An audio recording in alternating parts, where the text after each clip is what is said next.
नमस्कार विद्यार्थिनींनो, मी Ghodke madam online क्लासमध्ये तुम्हा सर्वांचे स्वागत करत आहे. विद्यार्थिनींनो, आज आपण गणितातील तिसऱ्या प्रकरणाला घातांक व घनमूळ याला सुरुवात करणार आहोत. विद्यार्थिनींनो, इयत्ता 7वी मध्ये तुम्ही घातांक व घनमूळ हे शिकलेला आहात. मागच्या आठवड्यामध्ये तुम्हाला घातांकाचे नियम यावरती आधारित उदाहरणंसुद्धा मी दिली होती. तरीसुद्धा आज आपण परत सुरुवात करूया. तुम्ही जे 7वी मध्ये शिकलेला आहात ते तुम्हाला आठवतं आहे का ते पाहूया. जरा आठवूया. अर्थात आपण उजळणी पाहूया. इथे तुम्हाला 2 या संख्येचा गुणाकार दिसतोय. किती वेळा गुणाकार आहे? 5 वेळा. आणि म्हणून 2ला पाया म्हणतात आणि 5 हा घातांक आहे. लाल अक्षरामध्ये ही जी संख्या लिहिलेली आहे ती गुणाकाराचं घातांकित स्वरूप आहे. म्हणजे 2 ही संख्या जी वरती गुणाकारात लिहिलेली आहे तीच तुम्हाला घातांकित स्वरूपात 2चा 5वा घात लाल अक्षरात तुम्हाला जशी दिसतीये तशी लिहिली जाते. याला घातांकित स्वरूप असं म्हणतात. दुसऱ्या उदाहरणात तुम्हाला 3 गुणिले 3 म्हणजेच कोणत्या संख्येचा गुणाकार आहे? 3चा. किती वेळा गुणाकार आहे? 2 वेळा. म्हणून 3चा दुसरा घात अशी ही संख्या लिहिली जाते. त्याच्या पुढच्या उदाहरणात 10चा 4 वेळा गुणाकार दिसतोय. पाया 10 घातांक 4 येईल. चौथ्या उदाहरणात 5चा गुणाकार दिसतोय त्यामुळे 5 पाया येईल. किती वेळा गुणाकार आहे? 3 वेळा. त्यामुळं 3 घातांक येईल. त्यापुढील उदाहरणात 9चा गुणाकार दिसतोय. किती वेळा? 6 वेळा. त्यामुळं 9चा किती घातांक येईल? 6. येणेप्रमाणे 10चा गुणाकार दिसतोय. किती वेळा? n वेळा. त्यामुळं 10चा nवा घात. विद्यार्थिनींनो, इथं उजव्या बाजूला जे बरोबर चिन्हाच्या उजव्या बाजूला 3चा वर्ग, 10चा चौथा घात, 5चा तिसरा घात, 9चा 6वा घात, 10चा nवा घात यांना घातांकित संख्या असे म्हणतात. इथे घातांक म्हणजे 3चा वर्ग, तिथं घातांक 2, 10चा चौथा घात घातांक 4, तिसऱ्या उदाहरणात 5चा किती घातांक आहे? 3, चौथ्या उदाहरणात 5व्या उदाहरणात 9चा कितवा घातांक आहे? 6. येणेप्रमाणे घातांक धन आहे. पुढे तुम्हाला स्क्रीनवरती 1/2 गुणिले 1/2 बरोबर 1/2चा वर्ग म्हणजे इथं ज्यांचा गुणाकार आहे त्या संख्या आता अपूर्णांक आहेत. ज्यांचा गुणाकार आहे त्या संख्या अपूर्णांक आहेत. अपूर्णांकातील अंश हा एकच असणार आहे. छेद वेगवेगळा असेल. पहिल्या उदाहरणात छेद 2 आहे म्हणजे 1/2 त्याला गुणिले 1/2. कोणत्या संख्येचा गुणाकार आहे? 1/2चा. त्यामुळं पाया येईल 1/2 आणि किती वेळा गुणाकार आहे? 2 वेळा. त्यामुळं घातांक येईल 2. उदाहरणात तुम्हाला दिसते की 1चा डोक्यावर 2 लिहिले नाहीत कारण 1चा दुसरा घात हा 1च येतो आणि छेदस्थानी 2चा वर्ग लिहिले. 2चा वर्ग ही घातांकित संख्या छेदस्थानी आली त्यामुळे ती मी पुन्हा अंश म्हणून घेतली तर येईल 2चा वजा दुसरा घात. याप्रमाणे त्यापुढील उदाहरणात कोणत्या संख्येचा गुणाकार दिसतोय? 1/5चा. किती वेळा दिसतोय? 3 वेळा. त्यामुळं 1/5चा तिसरा घात. 5/3 हे छेदस्थानी आले ते पुन्हा अंशस्थानी घेतले तर 5चा वजा तिसरा घात असं येईल. त्यापुढील उदाहरणात 1/7चा 5 वेळा गुणाकार दिसतोय त्यामुळं काय येईल? 1/7चा 5वा घात. हेच पुन्हा मी 7/5 जे छेदस्थानी आहेत ते अंशस्थानी घेतले. 7चा वजा 5वा घात असं येईल. विद्यार्थिनींनो, या तिन्ही उदाहरणामध्ये तुम्हाला बरोबर चिन्हाच्या उजव्या बाजूला 2चा वजा 2रा घात, 5चा वजा 3रा घात, 7चा वजा 5वा घात याही घातांकी संख्या आहेत. फक्त फरक काय आहे तर इथं घातांक ऋण आहे. मागच्या पानावरती जी उदाहरणं पाहिली त्याच्यामध्ये घातांक धन होता. इथं घातांक काय आहे? ऋण आहे. येथे लक्षात. त्याच्यानंतर त्यापुढील उदाहरणात आपण सीमध्ये एचा शून्यावा घात बरोबर एचा शून्यावा घात बरोबर 1. घातांकाच्या नियमानुसार तुम्ही हे शिकलेला आहात. कोणत्याही संख्येचा शून्यावा घात किती येतो? त्याची किंमत 1 येते. त्यामुळं अगदी 10चा शून्यावा घात त्याचीही किंमत 1, 1000चा शून्यावा घात त्याचीही किंमत 1. सगळे इथं कुठल्याही संख्येचा शून्यावा घात घेतला की त्याची किंमत 1 येते. किंमत किती येते याच्यापेक्षा जेव्हा आपण शून्यावा घात म्हणजे संख्येचा घातांक 0 असतो, संख्येचा घातांक 0 असतो, तर ए, बी आणि सी याच्यामध्ये आपण पाहतो की घातांक हा धन आहे, ऋण आहे, 0 आहे. धन, ऋण आणि 0 या संख्या पूर्णांक संख्या संचातील आहेत. आणि म्हणूनच आत्ता ए, बी, सीमध्ये आपण जी उदाहरणं पाहिली घातांकित संख्येची, तिथं घातांक हा पूर्णांक संख्या होता. मग तो धन असू द्यात, ऋण असू द्यात किंवा 0 असू द्यात, पण पूर्णांक आहे. घातांक काय आहे? पूर्णांक आहे. आता आपण या धड्यात जो नवीन घटक शिकणार आहोत, घातांक परिमेय असलेल्या संख्यांचा अर्थ. विद्यार्थिनींनो, हे लक्षात घ्या. 7वीमध्ये तुम्ही घातांक जे शिकला तिथं घात हा पूर्णांक संख्या होता. आता आपण हा घातांक परिमेय आहे हे शिकणार आहोत. आता संख्येचा घातांक परिमेय कसा येतो ते बघूया. तुम्हाला माहिती आहे 5चा वर्ग 25 येतो. 5चा वर्ग 25 आहे. आपण असा उलट विचार केला की 25 हा कशाचा वर्ग आहे तर 5चा. 25 हा कशाचा वर्ग आहे? 5चा. 5चा वर्ग 25. 25चे वर्गमूळ 5 हा कशाचा वर्ग आहे? 5 हा कोणत्या संख्येचा वर्ग आहे?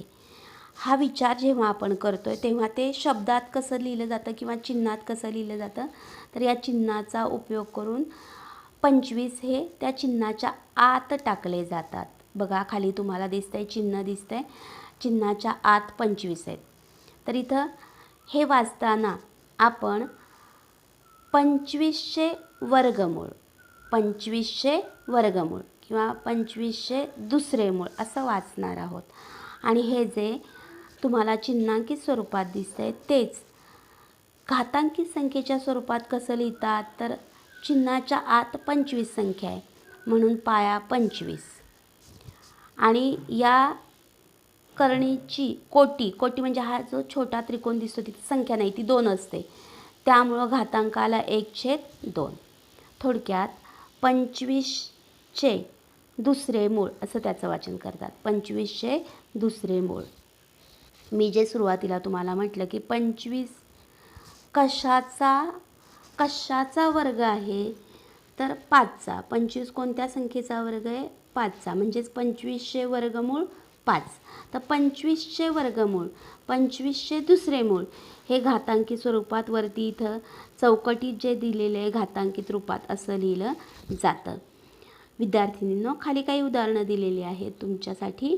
वर्गमुळात 25 हेच घातांकित स्वरूपात, चिन्हाच्या आत संख्या 25 त्यामुळं पाया 25.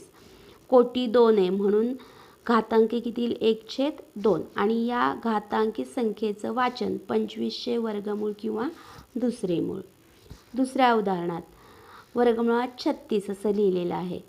म्हणजेच पाया किती? 36. आणि मग घातांकी किती येईल? 1/2. या घातांकित स्वरूपातील संख्येचे वाचन 36चे वर्गमूळ किंवा 36चे दुसरे मूळ.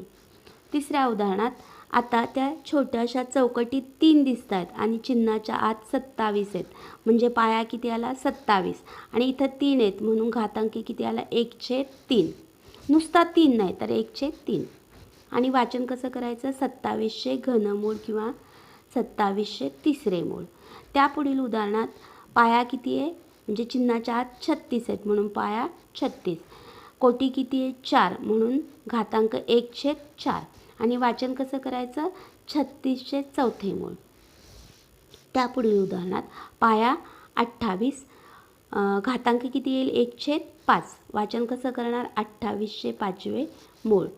येणेप्रमाणे कुठलीही संख्या आणि त्याचे कितवेही मूळ आपण लिहू शकतो. आता इथं सामान्य रूप लिहिले आहे की ए ही संख्या आहे आणि तिचे कितवे मूळ आहे n वे मूळ. n वे मूळ हे 1/n या स्वरूपात लिहितात आणि म्हणूनच वाचताना एचे n वे मूळ असं वाचलं जातं. विद्यार्थिनींनो, या प्रकरणामध्ये प्रामुख्याने तुम्हाला दिलेल्या घातांकी स्वरूपातल्या संख्या कशा वाचायच्या आणि शब्दात दिलेल्या ज्या संख्या आहेत त्या घातांकित स्वरूपात कशा लिहायच्या हे शिकायचं आहे. मागच्या स्क्रीनवरती आपण ज्या संख्या पाहिल्या तिथं किंवा चौकटीमध्ये ज्या घातांकित स्वरूपातल्या संख्या पाहिल्या तक्त्यामध्ये त्या सगळ्याचा घातांक 1/2, 1/3, 1/4, 1/5, 1/n असा होता. म्हणजेच इथं घातांक परिमेय संख्या आहे. परिमेय म्हणजेच p/q. आता इथं p सगळ्याचा 1 आहे म्हणजेच अंश 1 असणार आहे आणि छेद वेगवेगळा असणार आहे. थोडक्यात घातांक हा परिमेय संख्येच्या स्वरूपातला आहे. पहिल्या दुसऱ्या स्क्रीनवरती आपण जी उदाहरणं पाहिली तिथं घातांक हा धन ऋण 0 असा होता पण अपूर्णांक स्वरूपातला नव्हता. आता इथे घातांक अपूर्णांक स्वरूपातला आहे म्हणजेच परिमेय आहे. विद्यार्थिनींनो, खाली इथे तुम्हाला दिसतंय उदाहरणं लिहिलेले 4x4x4 हेच घातांकी स्वरूपात 4चा तिसरा घात असेल त्याची किंमत 64 येते. किमतीकडे नका जाऊ, पण आता किंमत जर 64 येते तर आपण असा उलट विचार करू की 64 कोणत्या संख्येचा घन आहे. 64 कोणत्या संख्येचा घन आहे तर 4चा आणि म्हणून 64 कोणत्या संख्येचा घन आहे हेच आपण 64चे तिसरे मूळ असं लिहू शकतो. ते चिन्हांकित स्वरूपात लिहिले त्याची किंमत किती येते 4 म्हणून ते बरोबर 4 असं पुढे लिहिले. पण हे जे डावीकडे चिन्हांकित स्वरूपात दिसतंय ते घातांकित स्वरूपात कसं लिहाल 64 पाया चौकट बघा 64 पाया आणि घातांक किती येईल तिसरे मूळ आहे म्हणजेच 1/3 आणि वाचन कसं करणार ह्या डावीकडचं 64चे तिसरे मूळ किंवा 64चे घनमूळ. बघा विद्यार्थिनींनो, दुसऱ्या स्टेपमधली डावी बाजू नेहमी बघत जायची. दुसरी स्टेप विचारात घ्या, त्याची डावी बाजू बघा. हे करणी चिन्हाच्या स्वरूपात लिहिलेलं जे आहे ते वाचायचं कसं 64चे घनमूळ आणि हेच घातांकी स्वरूपात कसं लिहायचं पाया 64 लिहायचा आणि घातांकी किती लिहायचा 1/3. 1/3. बघा पुढचं उदाहरण. इथं 3चा 4 वेळा गुणाकार आहे त्याची किंमत 81 येते म्हणजेच 81चे चौथे मूळ. इथं डावी बाजू बघा फक्त दुसऱ्या स्टेपची चिन्हांकित स्वरूपात दिसतंय त्यामुळं पाया किती आहे 81 चौकट बघा. आता पाया 81 लिहिला कितवे मूळ आहे चौथे त्यामुळं घातांकी किती आला 1/4 आणि हे जे डावीकडे चौकटीत तुम्हाला दिसतंय त्याचं वाचन कसं कराल 81चे चौथे मूळ. किती येतं 3 येतं आहे. किती येतं हा प्रश्न नाही पण इथं आपण फक्त वाचन कसं करायचं हे शिकणार आहोत. येते लक्षात. बघा विद्यार्थिनींनो, उदाहरण संग्रह 1 मध्ये तुम्हाला घातांक वापरून पुढील संख्या लिहा किंवा प्रश्न दुसरा तिथेच लगेच आहे की खालील घातांकित संख्या कोणत्या संख्येचे कितवे मूळ आहे ते लिहा. प्रश्न पहिल्याकडे जाऊया आपण. शब्दात तुम्हाला दिले की 3चे चौथे मूळ कोणत्या संख्येचे मूळ आहे 3चे म्हणून पाया 3. कितवे मूळ आहे चौथे म्हणून घातांक किती आला 1/4. चौथे मूळ म्हणून घातांक 4 नाही लिहायचा, तर 1/4 लिहायचा आहे. पुढील उदाहरणात 9चे 5वे मूळ. कोणत्या संख्येचे मूळ आहे? 9चे म्हणून 9 पाया. कितवे मूळ आहे? 5वे म्हणून घातांक किती आला? 1/5. तिसऱ्या उदाहरणात 100चे 7वे मूळ. कोणत्या संख्येचे मूळ आहे? 100. कितवे मूळ आहे? 7वे मूळ म्हणून घातांक किती आला? 1/7. विद्यार्थिनींनो, अशा तुम्ही कोणत्याही संख्या घेतल्या आणि त्याचे कितवेही मूळ असं शब्दात लिहिलं तरी ती संख्या तुम्हाला घातांकी स्वरूपात लिहिता येणार आहे. उदाहरणार्थ मी असं म्हटलं 112चे 25वे मूळ. 112चे 25वे मूळ म्हणजेच इथं पाया किती आला? 112 आणि घातांक किती आला? 1/25.